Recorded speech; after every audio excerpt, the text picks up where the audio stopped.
Hello everyone, how are you doing? This is MD Tech here with another quick tutorial. In today's tutorial I'm going to show you guys how to rename items within the app listing in the start menu on Windows 10. So it should hopefully be a pretty straightforward tutorial, and without further ado, let's go ahead and jump right into it.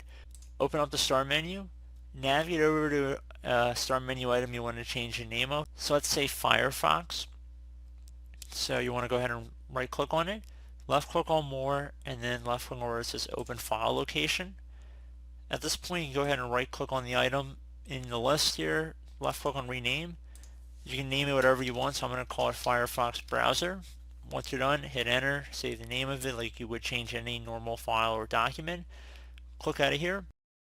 Open up the start menu again, and if we go down to Firefox, you can see it's been renamed the Firefox Browser.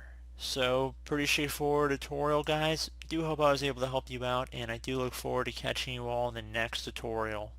Goodbye.